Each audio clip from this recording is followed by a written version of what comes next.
Okey, selamat datang kepada semua pelajar ke kelas sains pada malam ini. So, malam ni kita nak cepat sikit sebab kita nak habis awal. Lepas tu sebab lagi pun kita dah habis syllabus dah tak ada masalah. Lepas tu apa lagi yang perlu kita buat? Kita nak siapkan assignment. Tugasan tu yang penting lah. Kita belajar sikit, lepas tu buat assignment, buat tugasan. Sedikit maklumat yang cikgu nak bagi tahu awak, mungkin awak dah tahu kan. Cikgu awak yang ketua bidang sains dan matematik, Cikgu Puan Firdaus, dia baru sahaja kehilangan suami dia. Suami dia baru sahaja meninggal dunia pada pagi tadi. Sama-sama kita sedekahkan Al-Fatihah.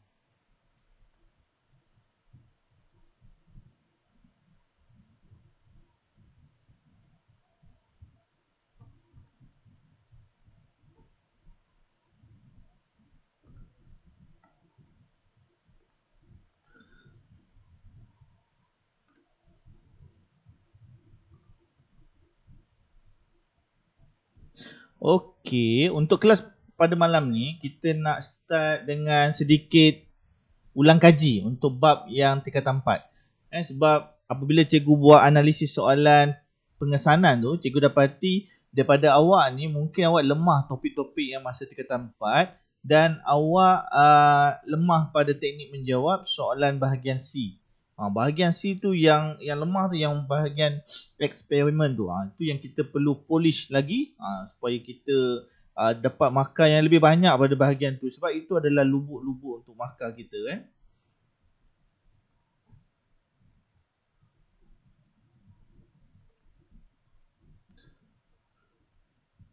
Okay, so kita ada Wheel of Names.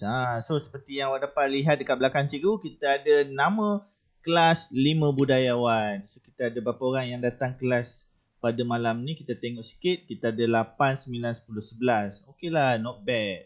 So kita tengok siapa yang kena. Maksudnya bukan kena apa, dia terpilih untuk menjawab soalan ulang kaji cikgu. Kita tengok Oh, dia macam kuis saja. Dia macam kuis, mendebarkan.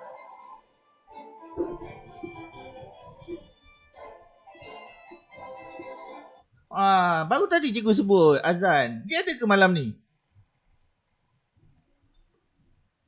Azan lama cikgu tak nampak. Tapi Azan dapat tempat ketiga tak silap cikgu, ataupun tempat yang keberapa untuk aktiviti pertandingan yang pernah sekolah seni buat kan? Untuk kawasan belajar, persekitaran belajar yang cantik design dia. Tapi Azan tak masuk kelas pula. Azan ada? Okey, Azan tak ada. Tak apa. Kita close dulu. Kita pilih lagi.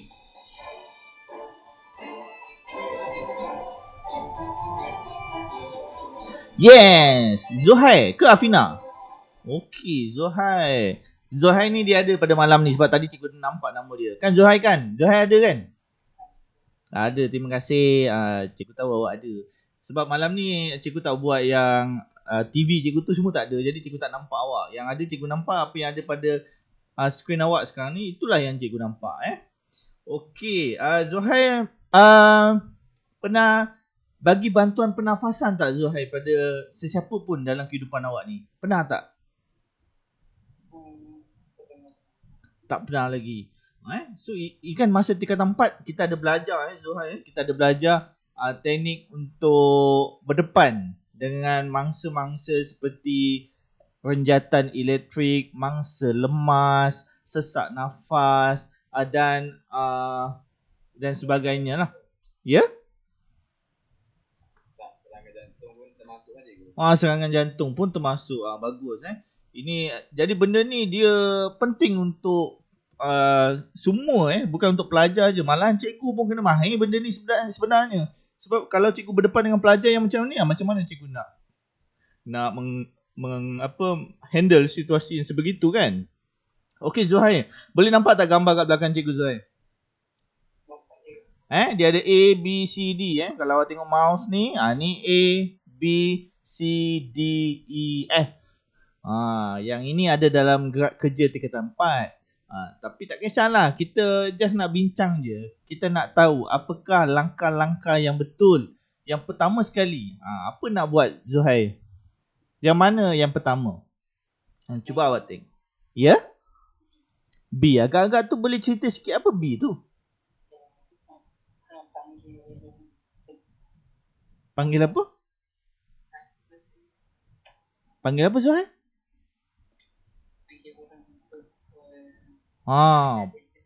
Panggil sesiapa sajalah kan. Sebab kita dalam keadaan cemas, kita nak bantu mangsa ni. Dalam masa yang sama, kita nak juga orang yang pakar sepatutnya datang. Jadi sementara kita nak bantu mangsa, kita minta kawan-kawan yang ada di sekeliling tu untuk telefon 999 supaya bantuan kecemasan yang lebih proper dapat datang. Okey, bagus B. Kemudian apa dia Zuhair?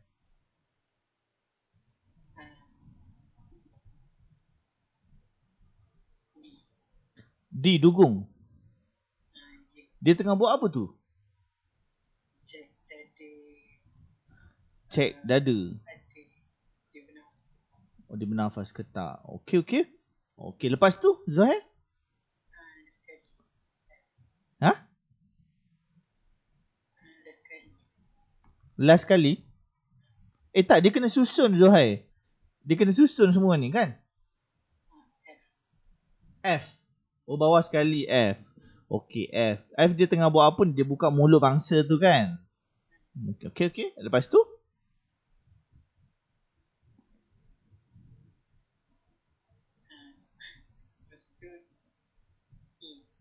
E. Okey, bagi dia bantuan, bagi tiupan sikit dekat mulut dia. Okey, then apa lagi?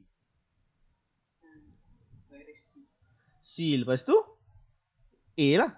Cek nadi dia. So dekat sini ada beberapa yang awak kena betulkan Zuhair dan pelajar-pelajar lain. Boleh take note dekat sini. So first kali apa yang Zuhair jawab tu betul. Kita kena check mangsa ni. Sebenarnya kita letakkan tangan pada bahu mangsa dan kita tanya dia, awak okey tak? Awak okey tak? Dalam masa yang sama juga, kita bagi tahu kawan-kawan yang ada dekat sekeliling untuk call 999. Okey, yang kedua Zuhair jawab pegang dada dan pegang dada ni adalah step yang di pertengahan sebenarnya. Selepas awak bagi tahu dengan kawan-kawan yang lain tentang situasi kecemasan tu, apa yang awak perlu buat adalah awak perlu cek pernafasan mangsa. Awak kena picit hidung dia dan letakkan telinga awak dekat dengan mulut dia supaya awak dapat dengar adakah ada bunyi pernafasan lagi ataupun tidak. Itu yang awak kena buat. Okey, lepas tu apa yang awak perlu buat? Awak kena cek nadi dia. Kalau dia ada nadi lagi, baguslah. Tapi kalau dia dah tak ada nadi, dah tak ada yang A ni yang ketiga, yang tak ada nadi. Lepas dia dah cek tak ada nadi, awak kena bagi tekanan pada dada. Okey, sebelum bagi tekanan pada dada, kena cek dekat bahagian dada dia yang mana. So dada dia, cek lah. Inilah yang D. Pam. Awak kena picit. Tekan. Selepas tu, awak dah cek dada dia, awak dah ukur. Tangan kanan awak ni cek dekat tulang tengah-tengah. Lepas tu tangan kiri pegang dekat kawasan jantung. Selepas D ni tadi, apa yang awak perlu buat? Awak pergilah tekan. Bagi tekanan. 100 tekanan dalam masa 1 minit. Dah pam. Lepas tu tak ada lagi respon daripada mangsa. Masa itulah baru awak bagi tiupan pada mulut mangsa supaya membenarkan gas-gas oksigen melalui saluran pernafasan dia. Jadi dekat sini cikgu buat kesimpulan. Yang pertama adalah B, kedua adalah F, ketiga adalah A, keempat adalah D, kelima adalah C dan terakhir adalah E. Dan kalau awak tengok jawapan pada dalam buku gerak kerja tu mungkin lain dengan jawapan cikgu. Sebab jawapan cikgu tengok dalam buku teks. So dia mungkin gerak kerja tu jawapan dia lain. Tapi awak tengok dalam buku teks, awak akan jumpa ayat yang macam cikgu cakap. First adalah A, second F, third, minta maaf cikgu ulang balik. First adalah B, second adalah F, third adalah A, yang keempat adalah D, yang kelima adalah C dan yang terakhir adalah E. Okey, boleh faham? Okey, kalau awak nak tengok ulangan video PDPR kita ni, nanti cikgu boleh bagi dekat link YouTube dekat WhatsApp. Okey, sekarang ni kita nak tengok simulasi pula. Yang inilah yang dalam bab 9 Okey, selepas ni kelas kita macam tu lah. Sebelum kita start belajar, kita akan ada sesi ulang kaji soalan-soalan tingkatan 4 supaya awak dapat sikit-sikit lah maklumat tu. Okey, cuba tengok ni baik-baik Okey, kalau awak nampak dekat sini, cikgu ada satu simulasi tau. Yang ini kita akan buat sama-sama. Awak nampak ni gambar. Ni gambar bumi. Yang ada ni gambar apa ni?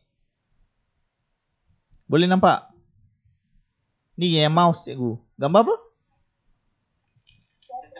Satellite. Bagus. Okey, sekarang ni cikgu akan tekan dia punya tarikan graviti. Nampak tu ada anak panah. Awak tak nampak, awak boleh zoom lah kalau awak guna phone. Tapi cikgu percaya some of you gunakan laptop kan. So awak boleh nampak dengan jelas. So awak nampak anak panah ni. Anak panah ni menunjukkan daya tarikan graviti. Maksudnya satelit pun dia mendapat graviti. Jangan ingat dekat angkasa tak ada graviti Jangan ingat macam tu. Sebab dia ada juga graviti tu. Tetapi sedikit Graviti dia sedikit. Ataupun kita boleh panggil graviti sifar, iaitu kosong. Sebab dia seolah-olah sedang jatuh bebas. Jadi sebab tu macam seolah-olah tak ada graviti, tapi sebenarnya ada. So kita tengok satelit ni berpusing. Nampak? Satelit tu berpusing dan berpusing. Dia sedang berpusing lah tu. Dia sedang berpusing. Kita nak tengok laluan dia. Nampak tak tu?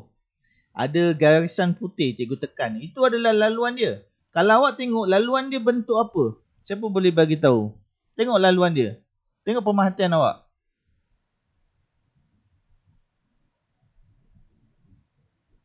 Cikgu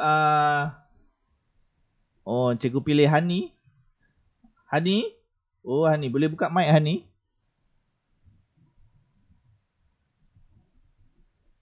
Hani ada? Tak ada. Okey, tak apa. Bashir ada Bashir? Okey Bashir, cuba awak bagi tahu pemerhatian awak terhadap bentuk laluan satelit tersebut. Dia bentuk bulat. Bentuk bulat. Melalui pembacaan awak dalam buku teks ataupun sebelum-sebelum ni, bulat ni kita panggil dia bulat apa, Bashir? Tahu tak? Tak tahu. Kalau dalam buku teks dia cakap ini adalah dipanggil bulat sempurna. Ini adalah orbit bulat sempurna. Kenapa? Sebab dia bulat seperti bulatnya bumi itu. Nampak? Dia sama je. Dia mengelilingi bumi. Sama je bulat. So ini adalah contoh GPS kita. Satelit GPS macam ni lah. Sebab cikgu nak masuk tajuk GPS. Jadi cikgu nak awak tahu. Satelit GPS dia macam ni. Dia bersifat geopegun satelit, iaitu menghadap permukaan bumi yang sama sahaja. Sebab ni bumi dia tak berpusing, sebab tu tak nampak macam tu. Okey, sekarang ni kita tengok pula kelajuan dia. Nampak? Itu garisan warna hijau, itu adalah kelajuan dia. Dia ada velocity. Daripada mana dia dapat velocity? Daripada dia punya bahan bakar, roket dia. So dia boleh ada velocity Okey, awak tengok baik-baik ni. Velocity dia punya arah tu dia menunjuk ke tempat lain. Tetapi sepatutnya satelit tu dah pergilah daripada bumi tu, dah berambus lah. Tapi tak jadi juga. Sebab dia ada graviti yang tarik satelit tu. Let's say cikgu buang graviti Kita tengok apa jadi dengan satelit tu. Cikgu zoom out dulu. Okey, cikgu akan buang daya graviti dan kita tengok apa jadi pada satelit. Satelit tu akan pergi mana tu? Pemerhatian awak, Adeline Fikriyah. Ada tak kat sini? Adeline. Ada Adeline?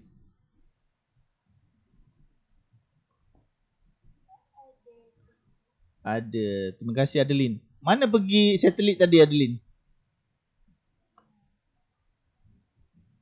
Dia pergi ke mana? Agak-agak. Kenapa dia hilang?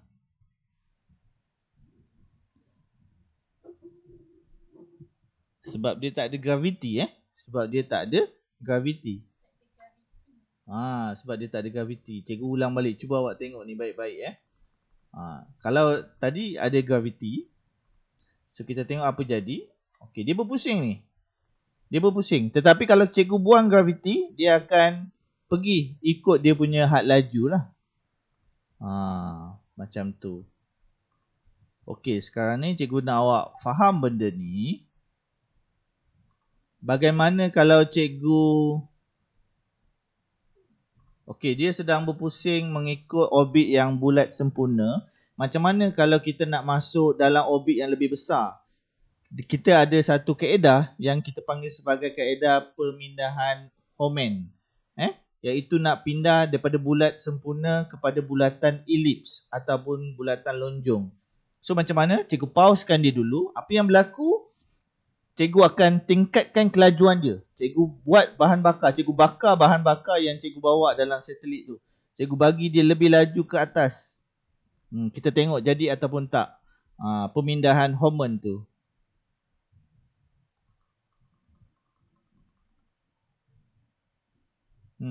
Jauh sangat dia pergi. Jauh sangat, tak jadi lah. Cikgu kena tingkatkan bahan bakar dia sikit je. Okey, cuba tengok apa jadi. Besar sangat bahan bakar dia. Dia lari kan. Jadi cikgu sikit je lah. Macam tu je lah. Okey, tengok apa jadi. Dah nak jadi dah. Cikgu tingkatkan sedikit bahan bakar, akhirnya dia akan mengubah orbit yang bulat sempurna kepada elips. So ini dah tak dipanggil sebagai bulat yang sempurna lagi. So ini dipanggil sebagai orbit elips, iaitu macam lonjong sikit. Sebab apa? Sebab cikgu dah letak bahan bakar yang lebih, jadi dia akan mempunyai orbit yang lebih besar. Kalau tadi GPS satelit yang cikgu nak bagi tahu tadi dalam gambar dalam simulasi yang tadi, yang itu adalah middle earth orbit ataupun medium. Dia di bawah di atas 20,000 tetapi di bawah 38,000. Itu adalah middle earth orbit. Tapi kalau yang bentuk dia ellipse macam ni, dia adalah high earth orbit, iaitu orbit yang mempunyai altitude yang tinggi. 39,000 ke atas kilometer. Itu contoh dia.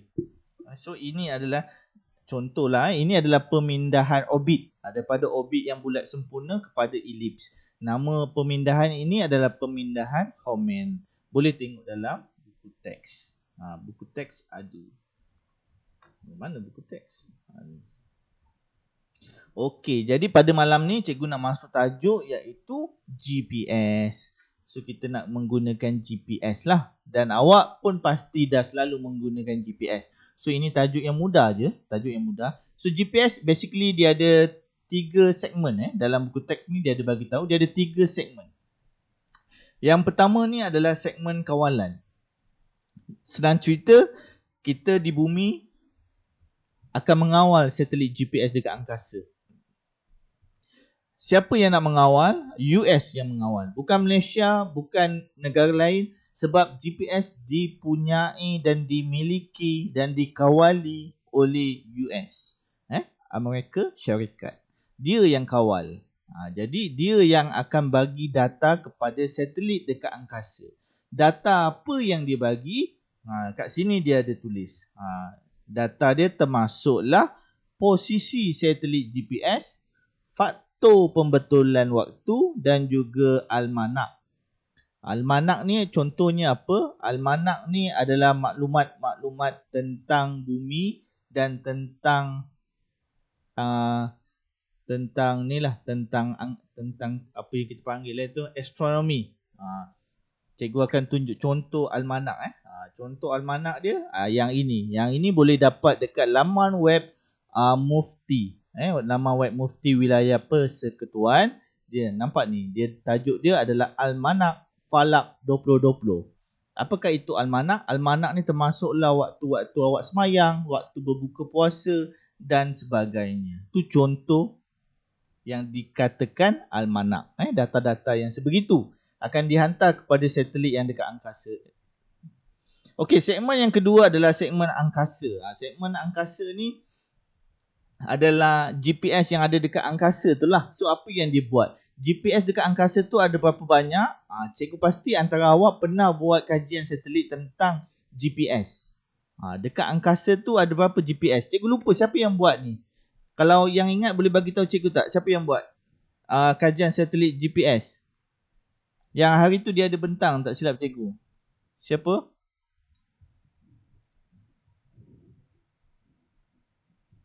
Tak tahu. Cikgu lupa lah. Sekejap siapa yang jawab tu? Siapa yang jawab? Hani Hani awak yang buat Yes. Ada berapa GPS Hani? Nampak tu ada 32 GPS. Itu je, tak lebih tak kurang. Ada 32 sahaja. Jadi 32 GPS ni semuanya milik US. Jadi dia bersifat apa ni? Tengok dalam buku teks dia kata dia adalah bersifat semi-synchronous Earth orbit. Maksudnya semi tu apa? Semi tu separuh lah. Maksudnya dia mengelilingi bumi separuh daripada perjalanan bumi. Bumi mengambil masa 24 jam untuk mengelilingi pada paksi dia. Tapi satelit ni dia mengambil masa 12 jam sahaja. Half daripada masa yang diambil oleh planet bumi. Maksudnya siapa yang lebih laju? Bumi ataupun satelit?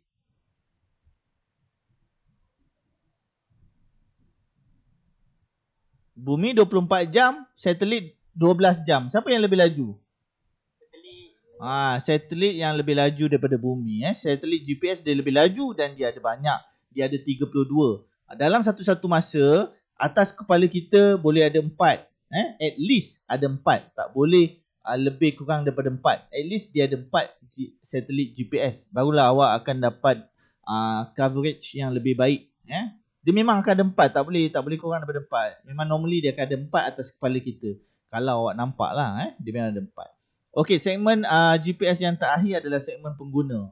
Di mana kita lah selaku pengguna GPS ni tadi. Kita akan mendapat GPS ni tadi untuk apa? Untuk memandu kenderaan kita menuju ke tempat destinasi kita. Dan kita juga menggunakan GPS untuk menentukan kaji cuaca. Malahan digunakan dalam bidang ketenteraan. Ada juga digunakan untuk mengkaji geologi, mengkaji pergerakan tektonik bumi. So kalau nak berlakunya tsunami ataupun seumpamanya, kita boleh kesan dulu menggunakan GPS yang canggih. Ataupun kita boleh guna dia untuk mengesan kapal-kapal yang hilang. Kapal terbang MH370 juga pernah dikesan oleh GPS. So ada banyaklah dia punya teori kan. Dia kata kapal terbang ada di sana dan di sana dan di sana. Itu semua data-data daripada satelit GPS. Okey, nampak tak dekat sini ada bacaan ni 5 darjah 26 minit 25 saat. Okey, yang ini adalah apa yang kita panggil tu, dia punya bacaan dia lah. So yang ini cikgu dah minta awak tengok dalam sekejap tengok dalam YouTube cikgu, sebab cikgu ada buat kiraan dia. So dekat GPS segmen pengguna ni tadi, kita ada dua kaedah. Kita ada dua kaedah untuk meletakkan koordinat. Yang pertama kita panggil dia sebagai DD dan yang kedua kita panggil dia sebagai DMS. Apakah ini DD? DD ni adalah darjah desimal ataupun degree decimal. DMS ni apa pula? Dia adalah darjah, minit dan juga saat. So yang ini awak kena faham. Yang mana yang biasanya digunakan? Yang biasanya digunakan adalah yang ini. Yang ini yang awak akan selalu nampak dalam handphone. Yang nombornya akan ditulis dalam macam ni. 10 darjah, 35 minit, 15 saat. Yang ini yang biasa digunakan. Tapi yang ini tak selalu digunakan. So dekat sini yang penting untuk awak tahu macam mana nak tukar DD kepada DMS dan DMS kepada DD. Contohnya DD ni bentuk dia macam ni, 10.3875. Nampak ni? Cara penulisan dia adalah berdasarkan desimal, titik perpuluhan. DMS berdasarkan darjah, minit dan juga saat.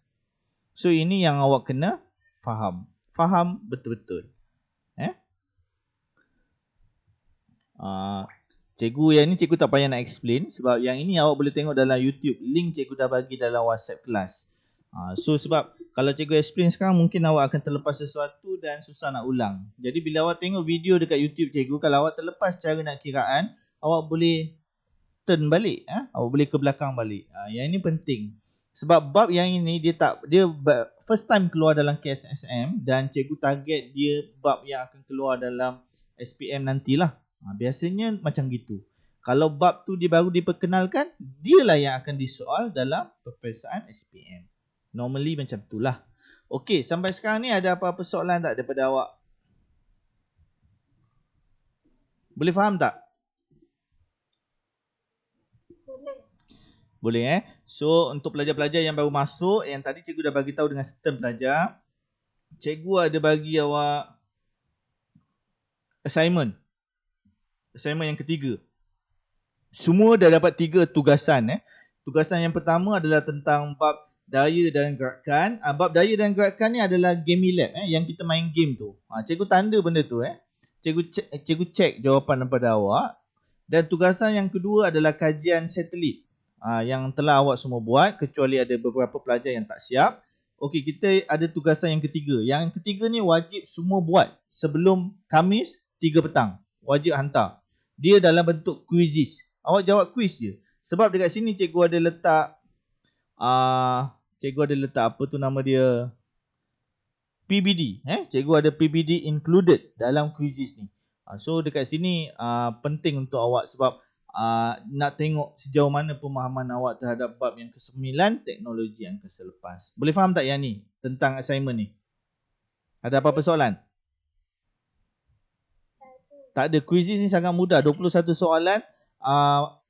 Soalan aneka pilihan dan soalannya adalah soalan yang biasa-biasa je.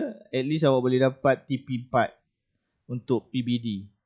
Soalan ni kalau awak lengkap kesemuanya betul. Yang ini dia tak boleh jawab semula.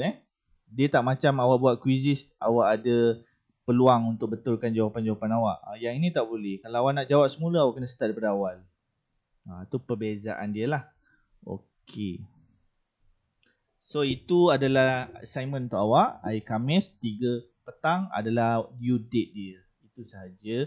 So last, ada apa-apa soalan tak? Cikgu. Ya, saya. Saya nak tanya, cikgu semalam ada tak nampak tek bintang? Wow, ni soalan Azan ni? Azan tadi awak ada dalam kelas sekejap tadi? Tak ada?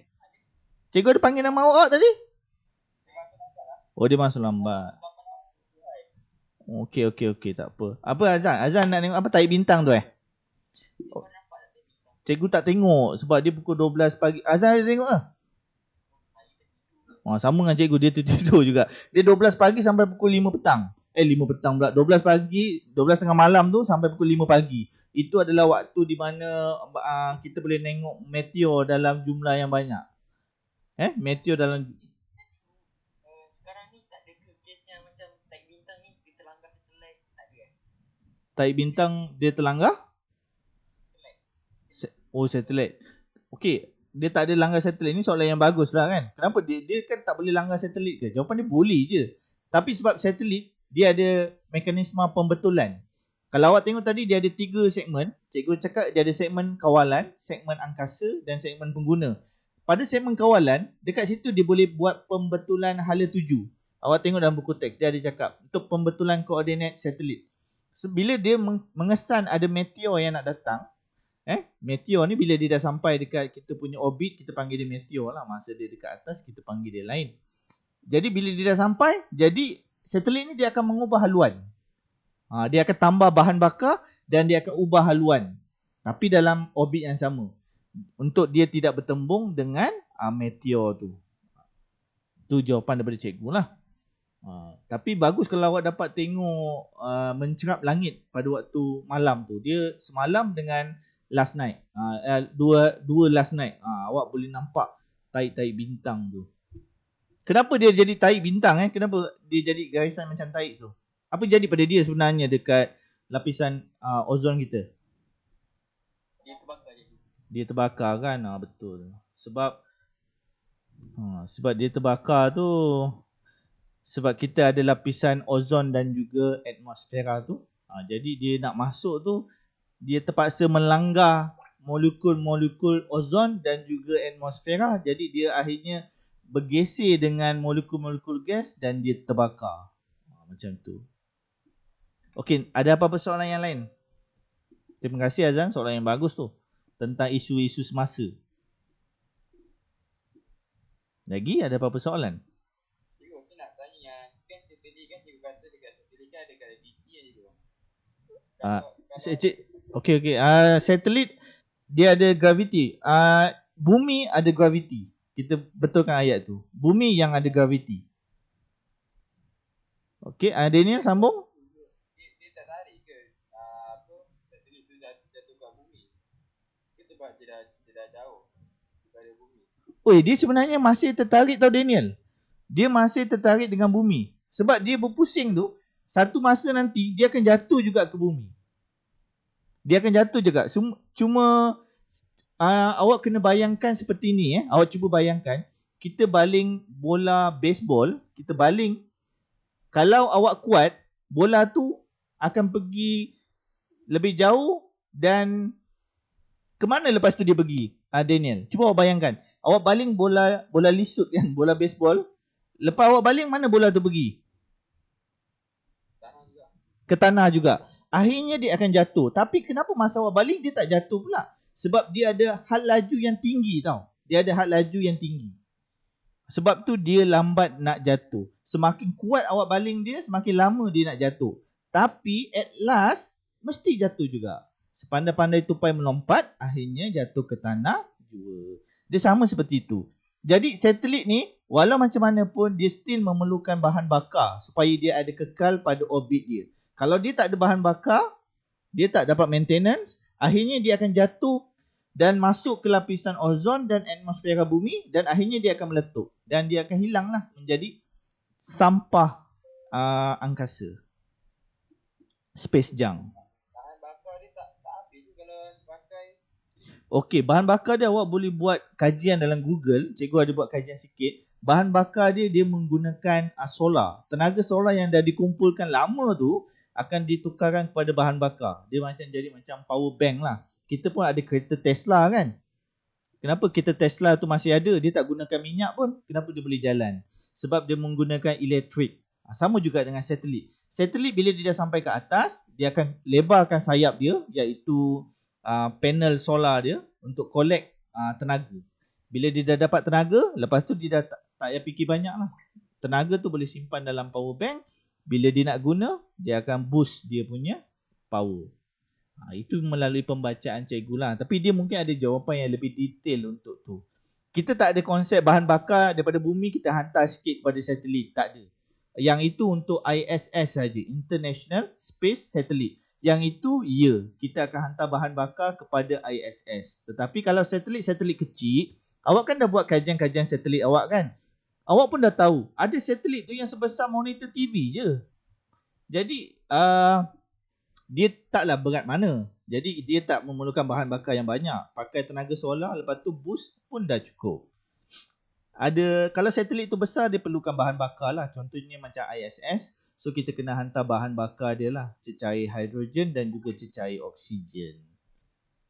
Okey, ada soalan lagi?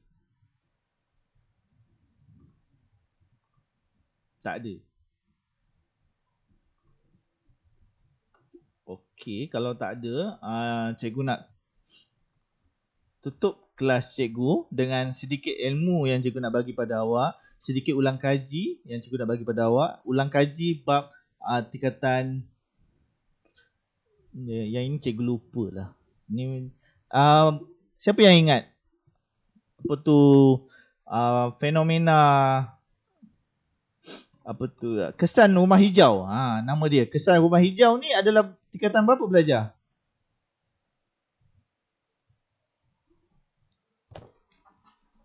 Tak tahu, cikgu cek buku teks.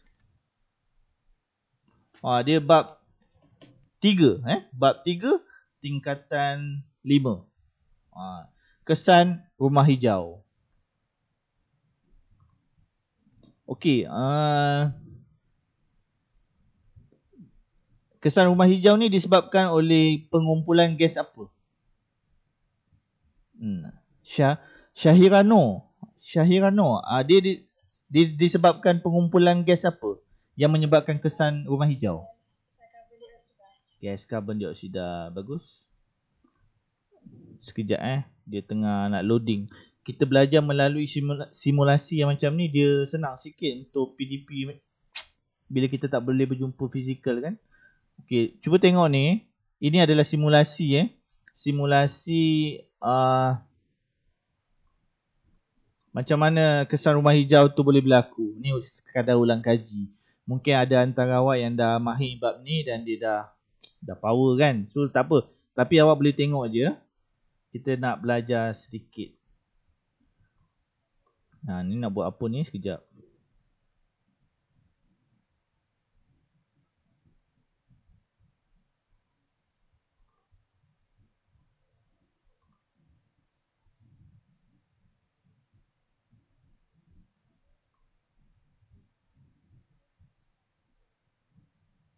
Okey, cikgu faham. Simulasi dia macam ni So kalau awak nampak dekat sini,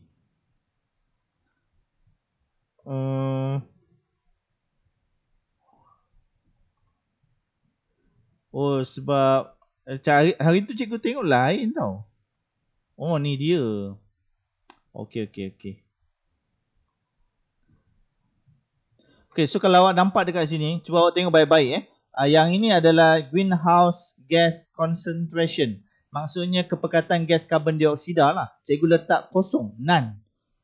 Tak ada karbon dioksida. Bayangkanlah bumi kita ni tak ada karbon dioksida. Mungkin best, mungkin tidak best. Jadi kalau jawapan daripada cikgu, wow, bestnya tak ada karbon dioksida. Sebab kita akan rasa sejuk lah. Sebab karbon dioksida ni menyebabkan bumi kita panas. Tapi sebenarnya kalau tak ada karbon dioksida, mungkin masalah untuk tumbuh-tumbuhan pula nak buat fotosintesis. Jadi kita tengok dulu, kalau tak ada karbon dioksida, apa yang terjadi kepada bumi? Tengok bumi kita, tengok suhu bumi. Berapa suhu bumi ni? Awak dapat baca tak dekat sini? Berapa darjah Celsius? Negatif 19. Sangat-sangat sejuk bila kita tak ada karbon dioksida. Yang warna kuning ni, ini adalah sunlight photon. Maksudnya adalah tenaga cahaya matahari. Tenaga cahaya matahari datang ke bumi, kemudian dia akan memantulkan cahaya tu balik. Tetapi dalam bentuk inframerah lah. Dia akan pantulkan balik. Semua akan naik ke angkasa. Kalau awak nampak biji-biji warna merah ni, semua akan naik ke angkasa. Tak ada satu pun duduk dekat bumi. Okey, sekarang ni zaman kita dah melalui zaman yang industri. Banyak kilang-kilang membebaskan asap karbon dioksida. Kita ada karbon monoksida dan sebagainya. Kenderaan membebaskan bahan bakar karbon dioksida. Terlalu banyak. So cikgu akan tingkatkan jumlah karbon dioksida tu kepada lots. Banyak sangat. So bumi kita pun nampak macam ada jerebu kat situ kan. Macam malap je. So cuba awak tengok baik-baik. Yang ni awak kena tengok betul-betul. Apa jadi pada biji-biji merah tu? Dia ada perbezaan dengan yang berlaku tadi. Kalau tadi semuanya terbebas ke angkasa. So sekarang ni apa yang awak dapat perhatikan? Cuba volunteer bagi tahu cikgu. Saya cikgu. Ya, bagi tahu. Dia seolah-olah dia terperangkap. Dia tak keluar ke angkasa. Dia tak keluar ke angkasa kan? Itu pemerhatian yang bagus. Awak boleh buat pemerhatian. Maksudnya awak boleh dapat TP1. Awak boleh dapat TP1. Kalau cikgu tanya lagi, apa yang sedang terperangkap tu? Yang biji merah. Apa dia? Dia adalah cahaya matahari lah. Kalau dalam peringkat kita ni, belajar sains je, kita boleh sebut je cahaya matahari terperangkap. Tapi kalau kita belajar lebih dalam, kita tak boleh cakap cahaya matahari. Dia ada nama foton dia. Kalau peringkat SPM sains ni, kita cakap je cahaya matahari tu yang terperangkap. Dia tak boleh keluar. Sebab, bila kita nak tanya sebab, itulah yang awak akan dapat TP3 pula. Kenapa dia tak boleh keluar tu? Cuba teruskan menjawab. Kenapa dia tak boleh keluar? Sebab? Sebab apa ni? Kehadiran karbon dioksida yang terlalu banyak. Banyak sangat gas karbon dioksida yang terlalu banyak. Lepas tu soalan dia akan tanya lagi. Kan? Bagaimanakah gas karbon dioksida ni boleh meningkat saban tahun? Itu dia nak suruh awak buat analisis pula. Cuba jawab lagi. Kenapa karbon dioksida meningkat saban tahun? Dikarenakan apa ni, peningkatan Kilang-kilang yang buka yang membebaskan banyak bahan bakar, yang banyak proses pembakaran terbuka berlaku, pembakaran kilang, pembakaran daripada asap kenderaan, itu juga menyumbang kepada gas karbon dioksida. Okey, soalan yang terakhir. Apakah kaedah yang boleh awak lakukan untuk mencegah peningkatan gas karbon dioksida? Bagi 3 kaedah. Tanam pokok. Bagus, tanam pokok. Nanti dia minta awak jelaskan, tapi tak apalah. Kita boleh bincang lain. Okey, tanam pokok. Lagi, kaedah kedua? Kurangkan penggunaan plastik. Okey, yang ini tak berapa tepat. Penggunaan plastik dia tidak memberi kesan kepada benda lah ni, kepada kesan rumah hijau. Biasanya plastik ni dia menyebabkan sisa pepejal, sungai tersumbat, sisa kumbahan dan sebagainya. Dia tak ada kena-mengena dengan kesan rumah hijau lah. Dia tak ada kena-mengena tu, maksud cikgu dia tak ada kena-mengena yang sangat dekat, dia jauh. Lagi kaedah yang lain? Kurangkan penggunaan CFC. Ini bagus ni. Jadi cikgu dapat collect data. Penggunaan CFC. Yang itu pun tak ada kena-mengena dengan greenhouse effect. CFC ada kena-mengena dengan lapisan ozon.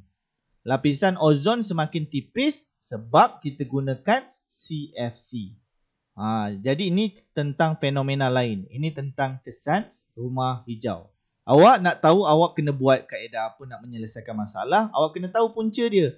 Cuba tengok tadi, kita pernah bincang punca yang pertama, banyak kilang mengeluarkan asap. Punca yang kedua, kenderaan banyak mengeluarkan asap. Okey, cuba awak fikir bagaimana nak mengatasi masalah kereta yang mengeluarkan asap ni. Banyak sangat kereta. Setiap tahun Proton keluarkan kereta. Honda keluarkan kereta. Hyundai keluarkan kereta. Kereta semua gunakan minyak petrol. Jadi apa yang kita perlu buat? Apa dia? Kita guna yang masa kita cakap tadi tu. Kapul. Yang menggunakan bateri, tidak keluarkan asap. Okey, bagus. Tapi cikgu ada dengar jawapan tadi gunakan kapul. Itu pun jawapan yang baik. Kapul bagus, berkongsi kereta untuk menuju ke destinasi. Dan kedua, jawapan tadi kita gunakan kereta yang menggunakan minta maaf, apa tadi? Tenaga elektrik. Menggunakan tenaga elektrik. Itu pun boleh digunakan. Bagus. So kalau awak dapat jawab ke semua ni, awak dah dapat TP5. TP5 adalah mengaplikasi. Awak nak dapat TP6, awak kena buat benda tu. Awak kena buat inovasi tu. Awak kena buat aplikasi kapul. Sekarang kita ada GrabCar, Uber. Cuba awak buat aplikasi phone pula. Itu canggih sangat lah. Contoh je cikgu bagi. Okey, itu sahaja. So yang ini tadi jelas kita ada kita ada percampuran kefahaman tu kat situ. Pertama sekali adalah CFC. So bila nampak greenhouse effect, buang kita punya mindset tentang CFC. CFC hanya untuk ozon.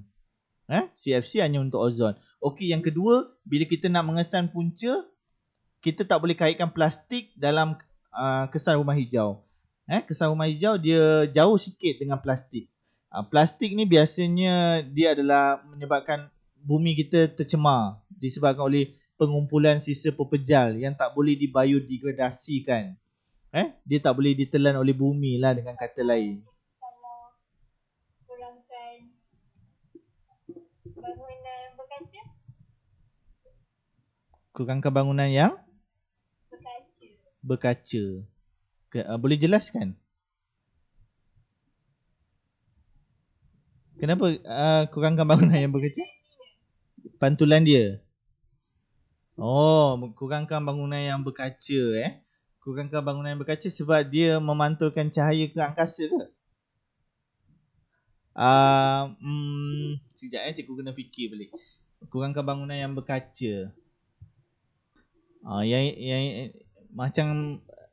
ini macam kurang tepat. Sebab kita nak kurangkan pemanasan global, kita buat dia guna kaca. Agak kurang tepat lah. Kurangkan penggunaan kaca tu. Jom kita cari sama-sama. Sebab idea tu macam terbaru tu, cikgu tak pernah dengar lagi.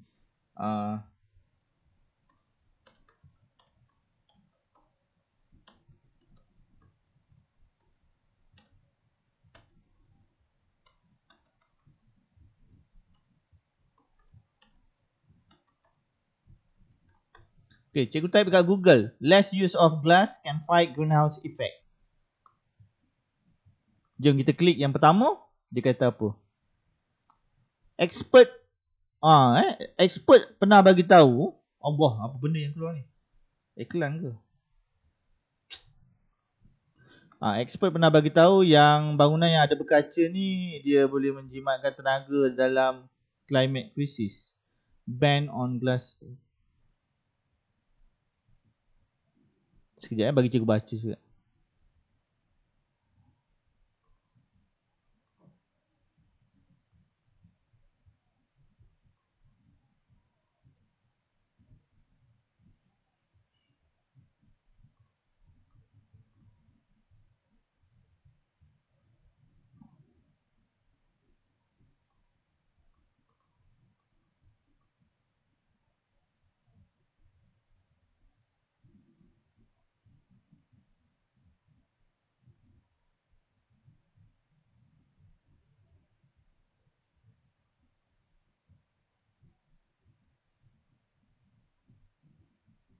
Okey, macam boleh pakai lah idea awak tu.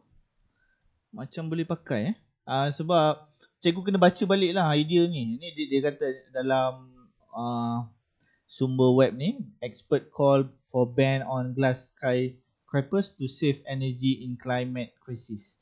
So nanti cikgu baca dulu, nanti cikgu bagi tahu awak dan awak boleh ingatkan cikgu lah untuk komen tentang benda ni. Sebab kalau cikgu baca tajuk ni, dia kata kaca yang digunakan oleh bangunan-bangunan pencakar langit ni dia sekadar menjimatkan tenaga sahaja dalam krisis cuaca ni lah. Dia menjimatkan tenaga. Dia menjimatkan tenaga lah. Itu yang cikgu faham lah. Kena baca lagi banyak lagi bawah ni. Bahasa Inggeris cikgu pula bukannya power sangat. Jadi bagi cikgu masa, cikgu baca, nanti cikgu komen balik jawapan awak tu. Jawapan tu lain daripada lain, cikgu tak pernah dengar. Tapi bagus lah. Kurangkan penggunaan kaca. Terima kasih. Siapa yang bagi soalan tu? Siapa yang bagi jawapan tu? Adeline Okey. Adeline Okey, terima kasih. Okey, ada apa-apa lagi tak soalan? Tak ada. Putri Al-Haina. Oh, ada Putri Al-Haina. Tahniah Putri, awak dapat nombor berapa apa tu design tempat belajar kan? Awak menang kan? Kan Putri kan? Putri dah tidur. Azul Azan dia menang, tapi cikgu dia lambat masuk tadi, tak sempat. Azan dapat nombor berapa Azan? Saya dapat nombor 2 cikgu. Nombor 1 Putri lah. Putri nombor 1. Oh, nombor 1. Tahniah. Bagus awak. Deko awak punya kawasan. Good job. Okey, kalau tak ada apa-apa soalan, kelas kita tamatlah untuk malam ni. Jangan lupa untuk assignment tu. Itu je daripada cikgu. Putri dia ada. Dia ada. Dia mungkin mic dia problem. Okey, itu saja daripada cikgu. Last, ada soalan? Tak ada. Okey, tak ada soalan. Kalau ada, bagi tahu je kat WhatsApp. Nanti insya-Allah cikgu akan cuba jawab. Okey, itu saja kelas tu pada malam ni. Kita jumpa lusa, Selasa malam. Okey, terima kasih. Itu saja daripada cikgu. Assalamualaikum. Terima kasih datang kelas. Full house. Thanks. Sama-sama.